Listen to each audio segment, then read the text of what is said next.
And today we are talking about the effect on price that this whole 6 month of principal and interest payments in escrow has, that's required by lenders, what the effect is it's having on price. So let me tell you how this all comes about, right? So as a broker, when I go to list properties and I take them to buyers, buyers are starting off by saying, Bo, I'm probably going to need a little bit of a discount on the price automatically because the lenders, due to COVID-19, are requiring me to put up 6 months of principal and interest in escrow, and that's a cost to me.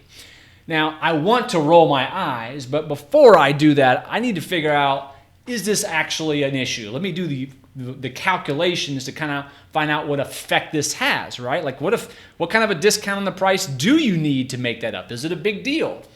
So I've made up a spreadsheet. We're going to have a little bit of some spreadsheet fun, okay? So here's my spreadsheet, and this is my quick and dirty spreadsheet, all right? This is not my big 10-year pro forma. This is not doing Argus runs. This is not getting all crazy. This is just quick and dirty spreadsheet that I use when I'm working with buyers and sellers, and then I get more in depth if I need to later on. So all the green cells are input cells, and those input cells spit out all the white cells and the yellow cells. I almost sound like a doctor. Okay, so we've got a $10 million property that's bringing in $1,056,000 in gross income.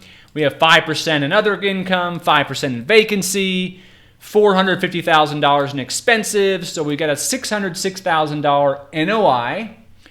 Our debt service is $354,000, which is made up of a 3% interest rate, a 30-year amortization, which is pretty realistic right now in July of 2020.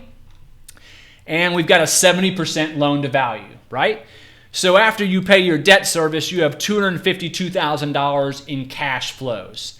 Now this $606,000 net income divided by a $10 million purchase price is giving us a 6% cap rate, right? But we want to solve for cash on cash return. Cash on cash return is what you're after, right? And 8% is like the gold standard. Now, in 2020, realistically, we're getting down into the 7s now. Sometimes we're getting down into the 6s, depending on the property, depending on the location. But 8% is what we're going to try to solve for in this exercise, right? So what do we got to do? We got to figure out, well, how much is 6 months of payments? So we're going to jump over to my amortization table. Here is our 30-year ammo, 3% interest rate, $7 million in debt. Here's our principal and interest payment. Here's the interest portion, the principal portion, and here's the ending balance that gets paid down each year. So we want to know what 6 months is. So we're going to take equals 6 times this right here, and it's $177,000. That's our cost. Okay, so we're going to go back to our pro forma tab. Now, the 177 we need to treat as an actual cost, even though you're going to get this money back after a year or two. It's not really a cost, but we're going to treat it like a cost here because, especially for syndicators, they have to be able to present something to their investors, and so it's not like they're going to be able to, it's not going to make a big difference when they get the money back. So, okay, so we're going to go into our closing cost section right here.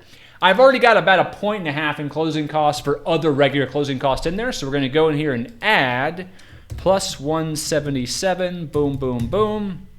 Okay. So now let's peel down here. We still have a 6% cap rate because obviously cap rates have nothing to do with debt.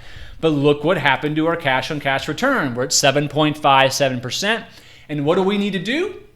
We need to play with the price to get 7.57 to 8. Okay? Now, not to keep you waiting, I already know what the number is because I played with it. And the number is $9,725,000. Boom, boom, boom. And let's peel down here, voila, 8%. So what do we have here? We have basically a $275,000 drop in price needed to make up for the 6 months under these following circumstances.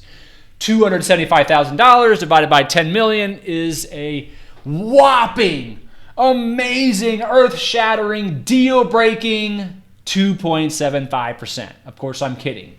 The reality is, if I came to market with a $10 million purchase price and you brought me $9,725,000, are we doing a deal?